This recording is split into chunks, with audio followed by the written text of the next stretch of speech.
In today's video, I am going to read an email that actually probably got originally, I believe it was May 26th, but I had the incident with my computer and things were lost, and he actually sent it to me. He resent it to me, and his name's Arthur. And he said, Ryan, it is not possible for one to know the full impact they have on the world. I'd imagine that to be especially true in your case. I stumbled upon your videos in the last few weeks at a particularly challenging time when going through something challenging in my life. It's invaluable to hear someone else's similar experience, even more so when they overcome it. A brief history of my situation. I work in finance in a private equity firm in Manhattan.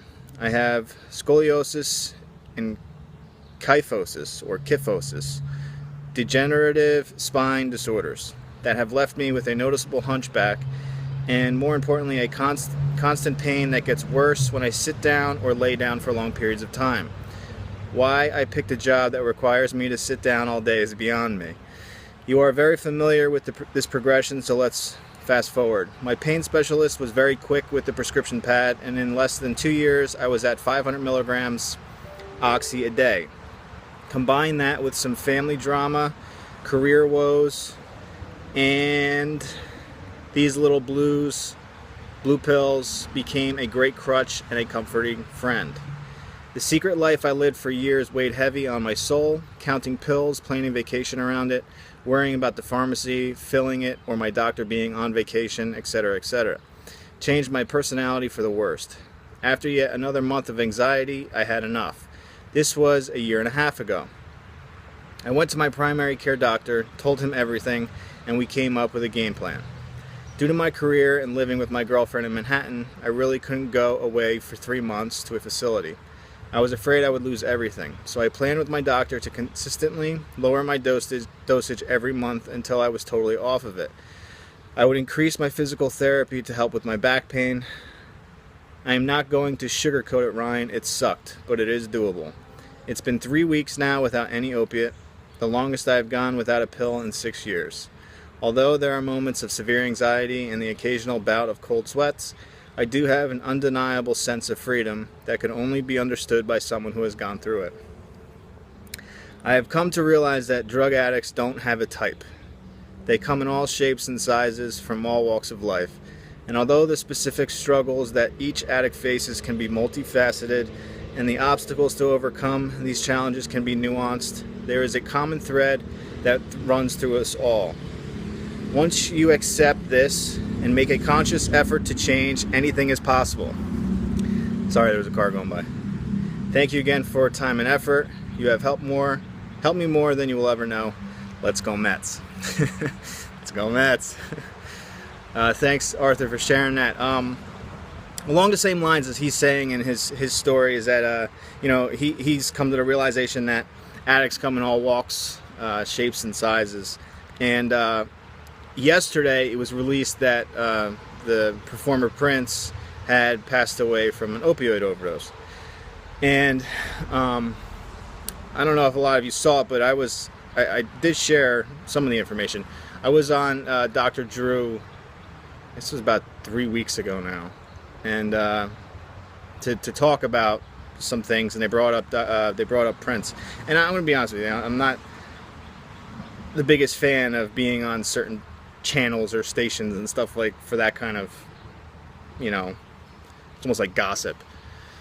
But what was interesting, I had the ability to actually tell them, the people on air, that I speak with a lot of people. I know I tell you guys this a lot, but I speak with a lot of people, okay, from all different shapes, different parts of the world, and different backgrounds.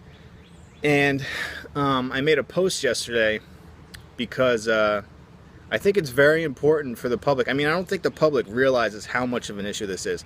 Yes, granted, it's in every newspaper every day. It's the heroin battle, the heroin epidemic. But the actual issue, it's talked about, but it's not to the magnitude that it truthfully is. Okay? I don't even believe that I understand how much of a magnitude it is. I think it's much larger than I think. And I have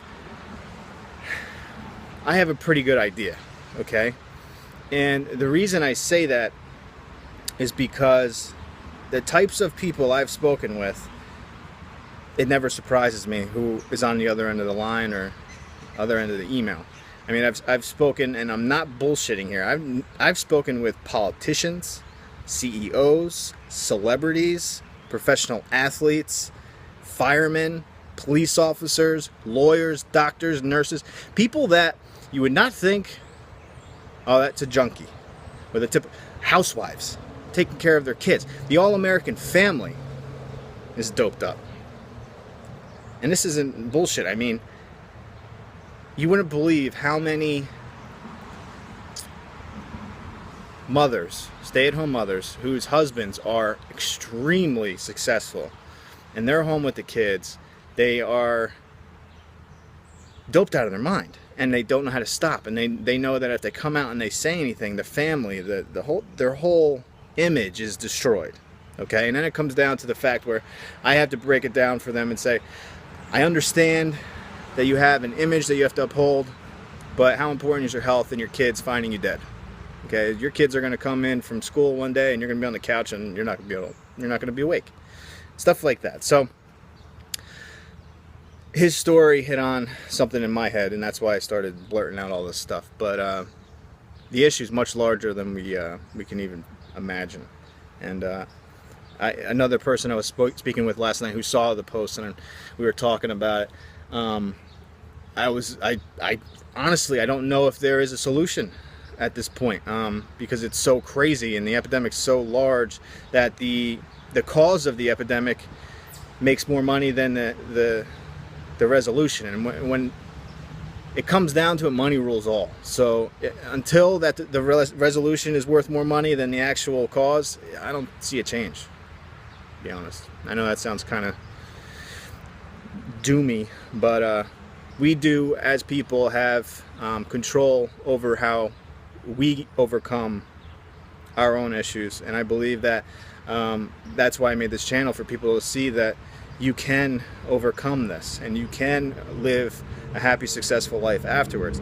And you don't have to be a celebrity or, you know, making millions of dollars or anything to be successful in my eyes. If you're truly happy every day when you wake up, knowing that where you could have ended up and where you are now, and being able to relax and just enjoy life and family and friends, that's a big deal to me. And I get to see people progress to that point every day because of this channel, and Free From Hell and CompSport and everything else. So it's a blessing too. All right, so if you'd like to share your story, you can email me at ryan@compsport.com. In the subject line, put YouTube story, my story. Let me know if you want to use your first or last name or stay anonymous. And to end off what Arthur said again, because I love baseball, go Mets. Have a good one.